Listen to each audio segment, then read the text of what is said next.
Assalamualaikum warahmatullahi wabarakatuh.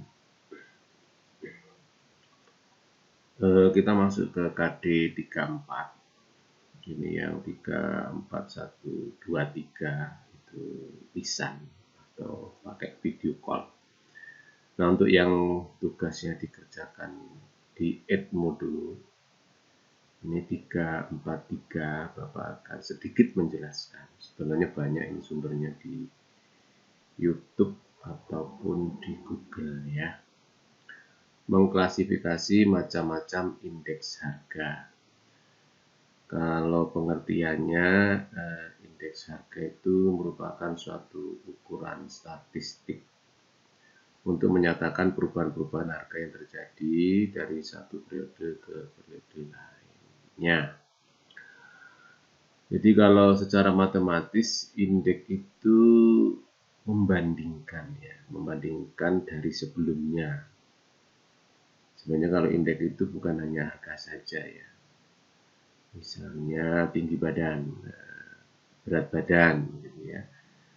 Tahun kemarin berapa, tahun sekarang berapa. Nah, perubahan itulah itu akan menjadi indeks naik, turun atau tetap dalam satuan persentase atau desimal gitu ya.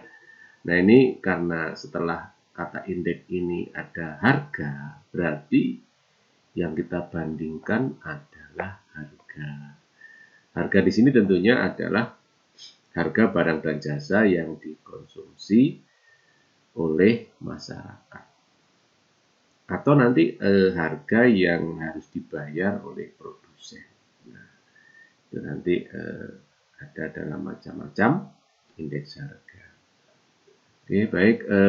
Berikutnya kita akan lihat indeks harga yang pertama, yaitu indeks harga konsumen atau populer IHK. Nah, ini kalau setelah belajar indeks harga itu kalian mungkin melihat di media-media atau di TV itu indeks harga konsumen naik, misalnya naik ini disumbangkan oleh barang dan jasa apa, maksudnya barangnya beras atau jasanya listrik, misalnya seperti itu. Contoh ya, itu selalu diamati. Sesuai dengan namanya, indeks harga konsumen melihat perubahan harga barang dan jasa yang dikonsumsi dari waktu ke waktu. Nah, ini yang konsumsi siapa ya? Konsumen. Konsumen itu siapa? Konsumen itu kita. Ya, rumah tangga konsumen gitu ya. Yang mengkonsumsi barang dan jasa itu disebut dengan konsumen. Biasanya indeks harga ini diambil dari data 4 kelompok, yaitu kelompok makanan, kelompok perumahan, aneka barang, dan jasa. Dan ini biasanya barang-barang yang memang secara rutin menjadi bagian dari kehidupan konsumen. Contoh makanan itu nggak bisa lepas, perumahan ini masuk kebutuhan pokok kan ya. Aneka barang itu ya pelengkap-pelengkap kebutuhan tentunya dan jasa. Nah, kita nggak lepas dari 4 kelompok makanan ini. Oleh karena itu ini harus dipantau indeks harganya supaya tidak terjadi lonjakan yang nanti pada akhirnya berakibat pada kenaikan harga barang secara terus-menerus. Maka IHK ini digunakan oleh statistik sebagai indikator inflasi di Indonesia. Baik, kita lanjutkan. Yang kedua, ini adalah indeks harga perdagangan besar atau produsen ya, indeks harga produsen. Kalau tadi sebelumnya adalah konsumen, ini produsen. Produsen itu siapa? Produsennya adalah orang perorangan atau badan usaha tentunya yang menghasilkan barang dan jasa. Yang barang dan jasa itu dikonsumsi oleh konsumen. Kenapa ini harus dilihat juga indeks harganya? Karena kalau barang dan jasa yang keluar dari produsen ini indeks harganya udah tinggi, berarti nanti bisa dipastikan setelah dikonsumsi ini akan melahirkan harga lebih tinggi Nah, ini juga harus dipantau. Misalnya produsen yang memproduksi barang itu tentunya membutuhkan bahan baku, nah, ya kan, tenaga kerja, ya kan ya. Nah, bahan baku tentunya juga ada harganya, itu juga harus dipantau indeks harganya.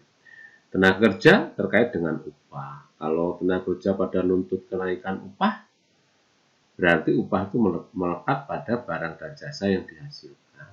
Itu nanti juga akan mempengaruhi indeks harga. Nah, ini. Jadi memang hal-hal ini selalu keterkaitan dan berhubungan gitu ya.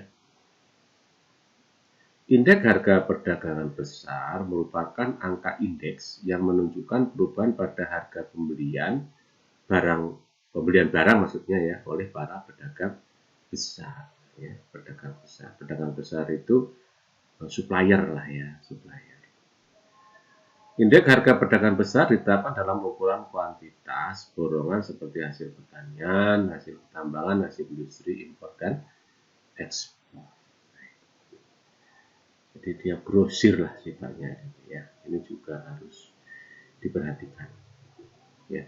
Kalau indeks harga konsumen tadi itu dia barang-barang yang kecil ya. Kecil itu artinya dalam skala bukan grosir ya.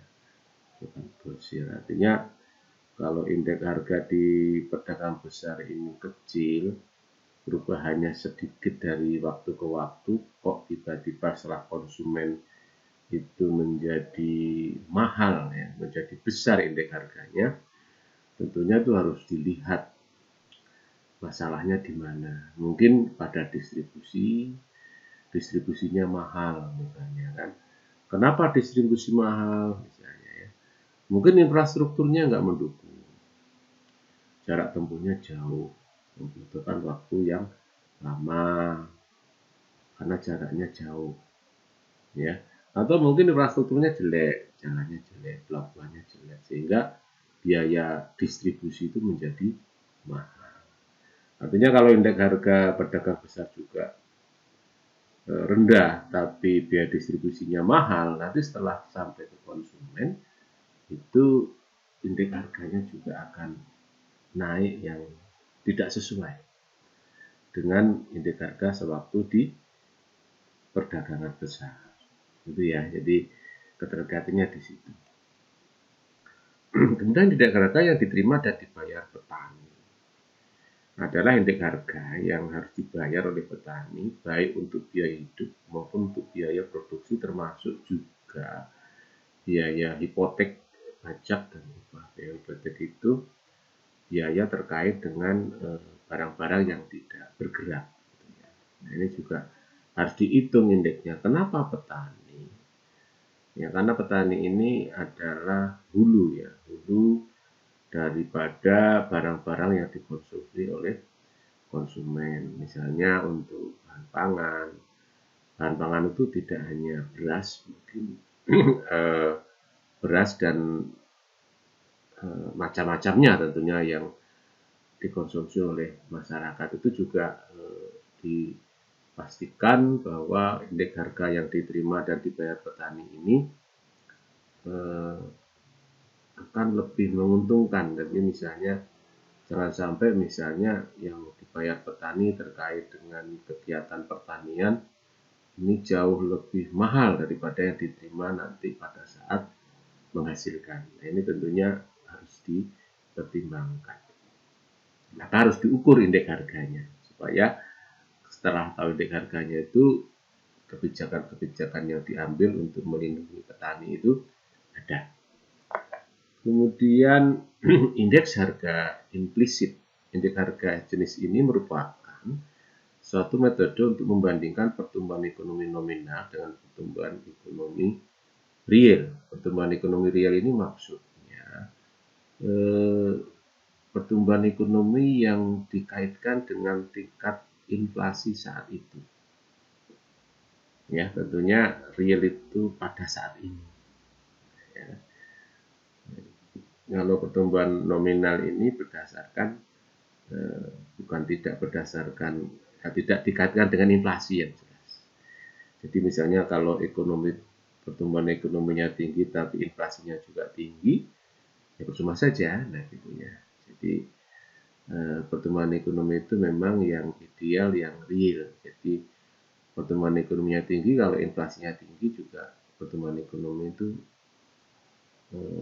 maknanya berkurang. Ya. Baik, demikian 4 macam-macam indeks harga. Semoga kalian memahami. Ya. Terima kasih. Assalamualaikum warahmatullahi wabarakatuh.